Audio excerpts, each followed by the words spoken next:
We had a team of surveillance. These were not special agents. They were strictly people trained in the arcane techniques of secret surveillance. They could follow people anywhere and you'd never know. We also engaged in what we call a trash pull or a trash cover, and that's where we actually had a special surveillance group team. I would go with them. We would once a week, every night that when his trash was due to be picked up the next day, we'd go get his garbage. We did on one occasion find a yellow sticky note that he had written on and torn up and thrown away, and that note said unable to meet B, which we later determined was Bogota. Gave an alternate meeting date, also said that he was not able to read the signal at pipe, which was telling his Russian handler that, I don't recall now which signal site pipe was, but that either there was no signal mark left there or someone had erased it, but it wasn't there and he couldn't read it. When we got that, we knew beyond any shadow of a doubt that this was the guy. The guys that did the trash cover with me, I would be in a lead car, myself or one of the other agents on the Ames team. We would go out with our SSGs every time they went in anticipation that there might be a problem of some sort. We would identify ourselves and fix the problem on the spot. That never happened, but when we would go out with the team, I would have a driver and a lookout in the passenger seat of the front. I would have 4 people in the back of the van. The doors on the back of the van would open outward. The door on the side of the van would slide backwards.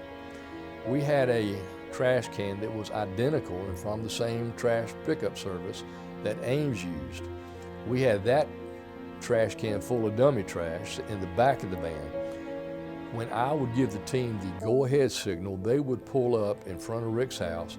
The 2 guys in back would throw open those doors, jump out with that trash can, and make a circle and come around to the side of the van where that team had already slid those doors back and were in the process of pulling the real trash can in. The 2 guys then would leave the dummy trash can on the side, jump in the doors, that side. All the doors were closed and we were gone. We just took off. We were not in front of Rick's house, but seconds.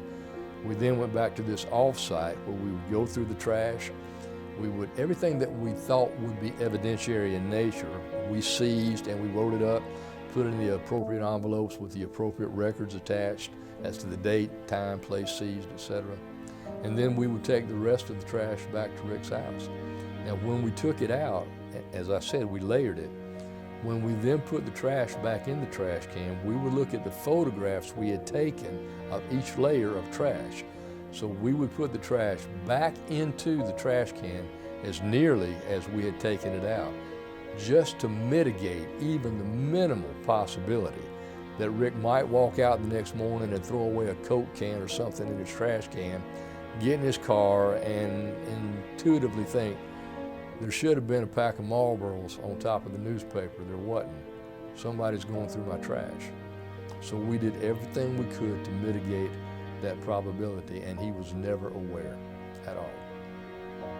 Well, we had a team, our black bag team, and we got the authority to go into Rick's house on a weekend that we knew from the tech coverage, listening to his telephone calls, that he was going to be gone. They'd done the surveillance on his electronic lock. I don't know all the specifics, and I'm not sure I should say even if I did, but I can tell you this, they knew exactly how to defeat that lock to where when it was the time for us to go in, just boom, we were in the house and they searched the house. The way they did that was by putting black tarp drapes up over the curtains to, there again, minimize or mitigate any light shining out. And even then, we did not turn the lights on inside the house. We used the little red pin lights. We did find some incriminating information in Rick's bedroom. It was a Washington Times wanted article to where he was giving a contact information to his KGB handler through this want ad in the newspaper. We did successfully put some electronic devices in his house. The information had been so closely held, and it was truly a model for how the CIA and the FBI could work together. The teams were extremely small. The information was compartmented even at the headquarters level, the two headquarters level, and the national security level.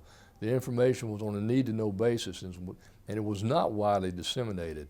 Once we got to the end of the investigation where we were sure that Rick Ames was the culprit, of course, then we had to bring more people into the investigation to assist with it. Plus, we went from the counter-espionage phase into an espionage phase. Now we're out of the counterintelligence world into the criminal world. We had involved his CIA supervisor at the time because we had to involve them in what we were doing because it was time for the arrest and we needed their assistance.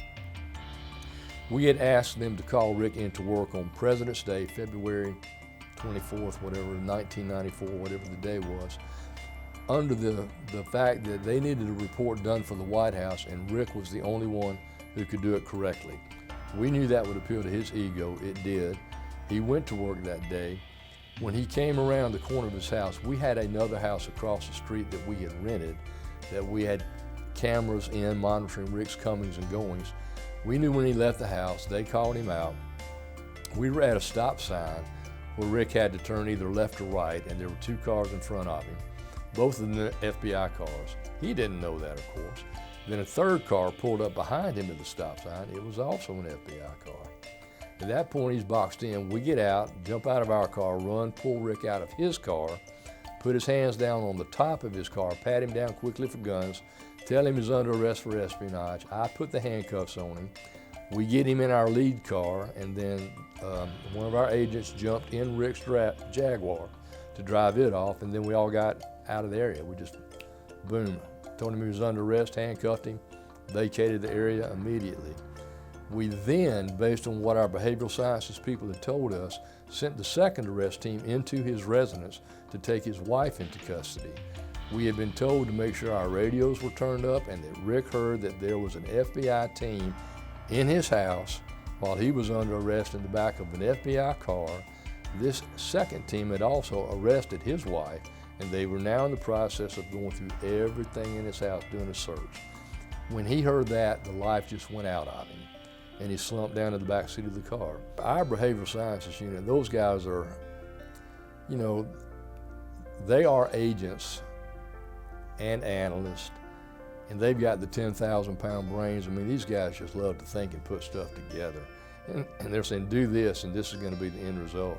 And they were spot on. We had involved them earlier on asking questions. I can't now even tell you specifically what, but I do know they were involved towards the end, but well before the end, to help us build the arrest scenario to try and get information out of him.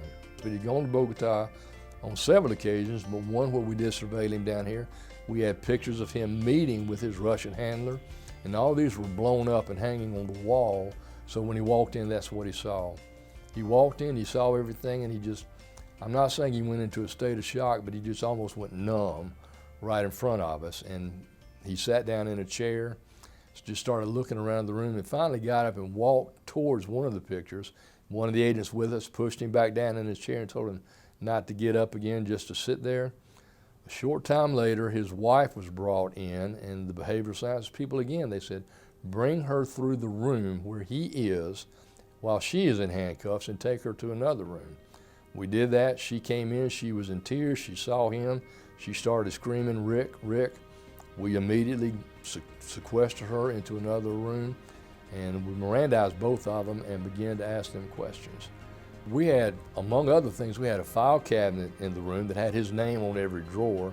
It was full of envelopes and just pieces of paper with type all over them that was really nothing, but had his name all over it and was stamped either secret or top secret. We would ask him questions and then go pull something out of the drawer and read it for a minute, then look at him like, yeah, we know you're full of it. And that kind of had an impact on him too, like he's sitting there wondering, what have they got? He kind of would ask us questions, trying to elicit information from us to see what we did have. We weren't going to play that game with him. We just fired it right back at him. And at one point, his wife had begun to give us snippets of information. Nothing terribly inculpatory, but enough to where it would confirm information we already had. And we told Rick that we didn't want him to say anything at all because we didn't need him.